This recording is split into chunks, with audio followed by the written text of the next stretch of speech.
Hello everyone. So today we are here for doing exercise 3.4 of chapter 3 for class 7th. Now first question of this exercise is tell whether the following is certain to happen, impossible, can happen but not certain. So basically here are some statements. We have to tell that कि इसमें से कौन कौन से जो statements हैं वो certain to happen है यानी कि वो डेफिनेटली होंगे ही होंगे, कौन से इम्पॉसिबल हैं यानी कि जो हो ही नहीं सकते, और कौन से can happen but not certain, it means होंगे बट ऐसा ज़रूरी भी नहीं है.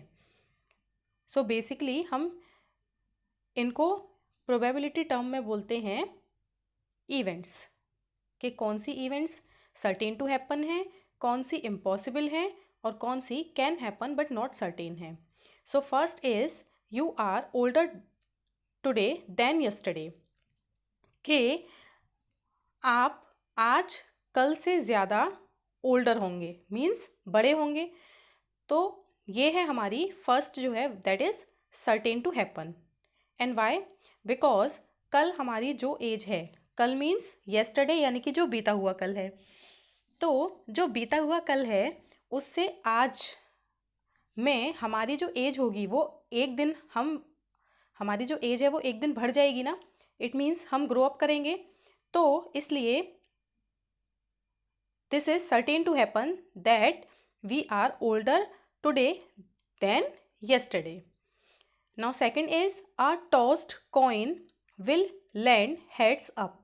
अगर हम एक कॉइन को टॉस करें तो हेड आएगा, तो ये होगा can happen but not certain, क्योंकि अगर हमने कॉइन को टॉस किया तो हेड भी आ सकता है और टेल भी आ सकता है, तो इसलिए ये हो जाएगा can happen but not certain.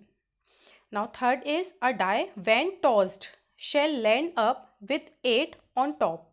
एक डाई को थ्रो किया जाए तो उस पर टॉप पर 8 आएगा. अब देखिए डाई में जो नंबर होते हैं, डाइस जो होता है, लूडो वाला जो पासा होता है, उसमें 1 से लेके 6 तक नंबर होते हैं. तो 8 तो हेड पर जो टॉप पर आ ही नहीं सकता, तो इसलिए ये जो इवेंट है वो हमारी कैसी हो गई, इम्पॉसिबल. क्लियर?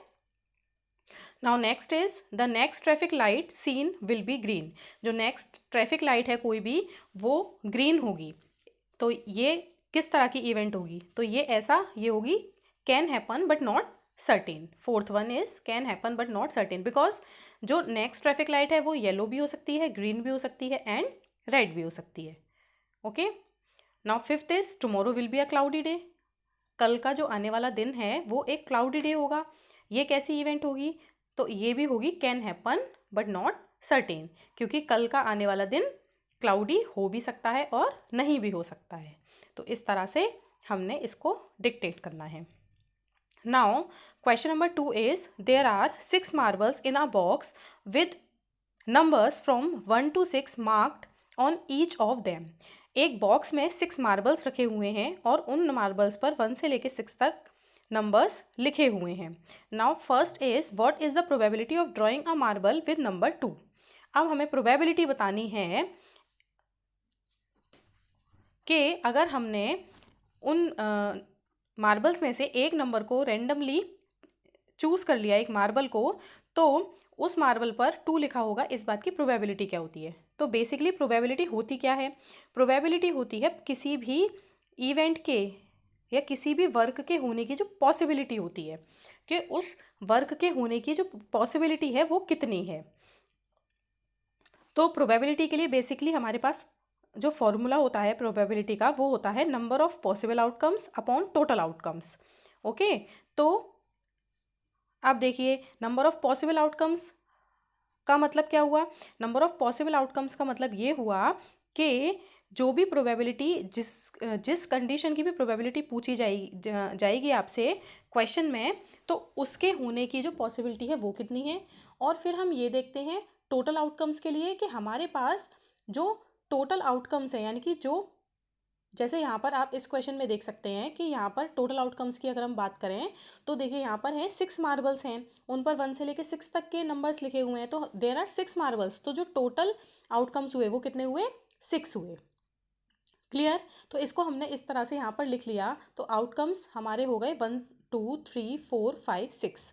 आउटकम्स क्या हो गए, जो नंबर ऑफ मार्बल्स हैं वो हमारे क्या हो गए, आउटकम्स। ठीक है, अब प्रोबेबिलिटी का फॉर्मूला हो गया number of possible outcomes upon total outcomes. अब देखिए पॉसिबल आउटकम्स के लिए अब हमारे पास जो 6 मार्बल्स हैं, ओके, हमें यहाँ पे प्रोबेबिलिटी बतानी है कि अगर हमने रैंडमली एक मार्बल को लिया तो उस पर 2 लिखा होगा, इस बात की क्या प्रोबेबिलिटी है, तो पॉसिबल आउटकम आपका हुआ 1। क्योंकि आप देख सकते हैं कि 1 से लेके 6 तक जो लिखा हुआ है इसमें 2 कितने नंबर्स पर लिखा हुआ है, 2 कितने मार्बल्स पर लिखा हुआ है, 1 मार्बल पर, इसलिए जो पॉसिबल हमारा आउटकम हुआ वो कितना हुआ, 1। और टोटल आउटकम्स ये कितने हैं, 6। और इसको हम शो किस तरह से करते हैं, देखिए प्रोबेबिलिटी के लिए हम कैपिटल P यूज़ करते हैं और ब्रैकेट में जिसकी भी प्रोबेबिलिटी पूछी जाती है हम वो वाला स्टेटमेंट लिख देते हैं इन शॉर्ट। तो यहाँ पर किसकी पूछी गई थी, मार्बल विद नंबर 2। तो पॉसिबल आउटकम कितना हुआ, 1 अपॉन में आ गया टोटल आउटकम यानी कि 6। पॉसिबल आउटकम 1 क्यों हुआ, क्योंकि 1 से लेके 6 तक में जो 2 है वो 1 मार्बल पर लिखा हुआ है। ठीक है, अब है आपका second, what is the probability of drawing a marble with number 5।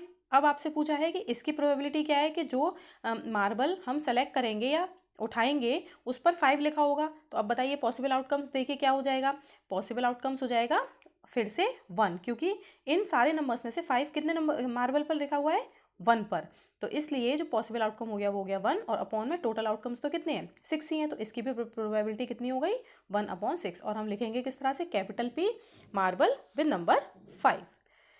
Now the last question is, a coin is flipped to decide which team starts the game। एक कॉइन को उछाला गया ये डिसाइड करने के लिए कि कौन सी टीम गेम स्टार्ट करेगी। What is the probability that your team will start। इस बात की क्या प्रोबेबिलिटी है कि आपकी टीम गेम स्टार्ट करेगी। Now you can see the solution। देखिए एक कॉइन है तो कॉइन में हम पहले ये देखेंगे कि टोटल आउटकम्स कितने होते हैं।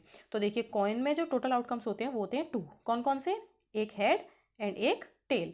अब जब अगर कॉइन को टॉस किया जा रहा है तो एक बार में जो ऊपर आएगा वो या तो हेड आ सकता है या टेल आ सकता है, यानी कि पॉसिबल आउटकम्स कितने हुए, 1 हुआ।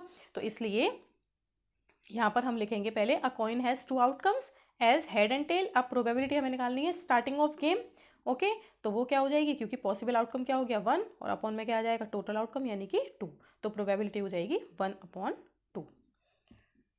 So that's all for today. Next class में नेक्स्ट एक्सरसाइज के साथ हम मिलेंगे।